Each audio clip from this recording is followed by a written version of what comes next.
I just saw Suicide Club. I've been meaning to see it for years and years.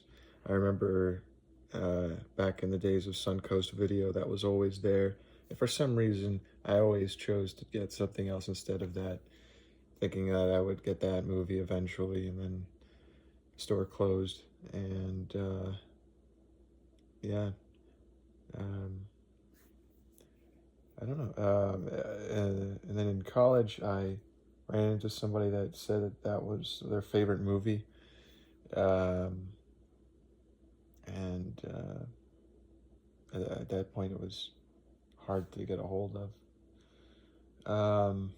But anyways, I managed to see it now, rented from the Alamo Draft House. Um, and Wild movie. So much symbolism. Definitely a work of art.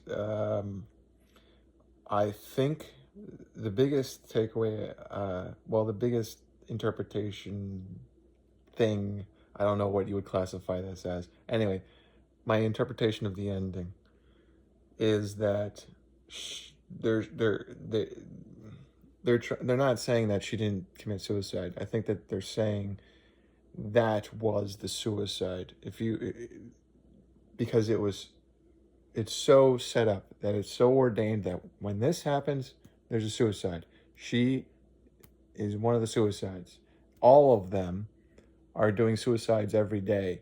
It's the everyday suicide. It's the suicide of no. It's the suicide of, uh, like,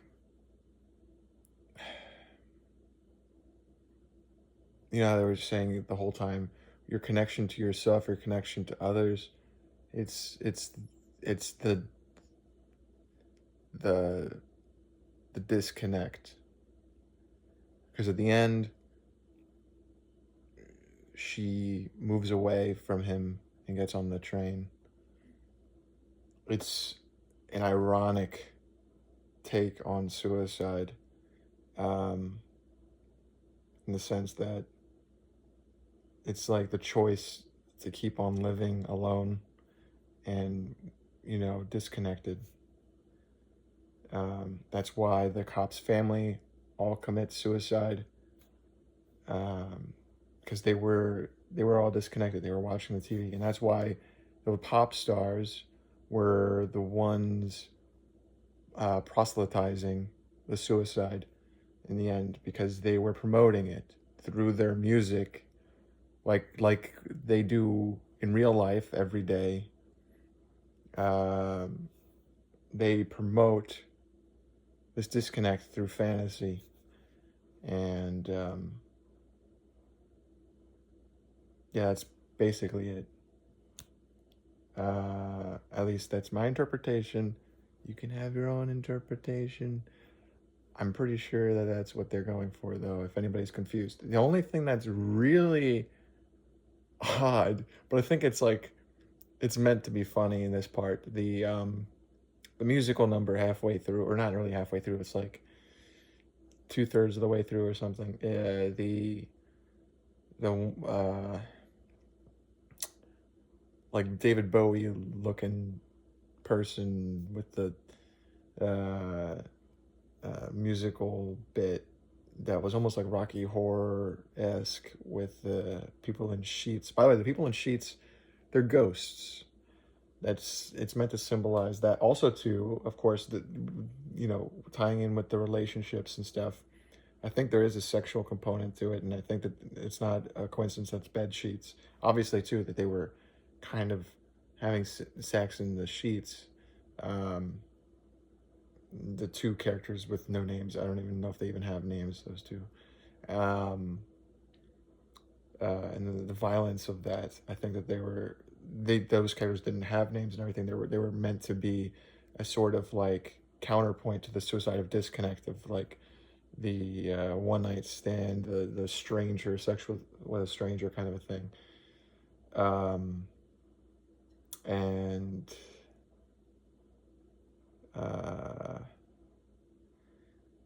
yeah, and that's like sort of he was, as a pop star with his own song, he was sort of a counterpoint to the the girls pop band, or the girls pop band is all promoting innocence. He's promoting the opposite of innocence, the the whorish nature of pop music, the sleep with anybody, kind of thing, which is also out there, and that's also being proselytized. So you have those two components. They're basically foils of each other. And of course, he's the one that's blamed because everyone sees, and it's like more obvious that the sex with strangers way to go is bad and immoral, and is a suicide of its own. But the innocent suicide, the fantasy, is more insidious and pervasive, and it overtakes society beneath the surface more, because the sexual one is much more obvious and flamboyant and is in your face. It's like so obvious. And that's why they take him in. And he's like, I'm the Charles Manson of the modern age, he says. Um, because he's the vilified one. But the suicides keep going because the girl pop band is still going with the young young crowd with the innocent fantasy. Um, am I missing anything else? I think that's pretty much covering it. Did it in less than 10 minutes. Let me know if I missed anything. Thanks. I forgot one more thing to add about Suicide Club, the movie. The flesh rolled up.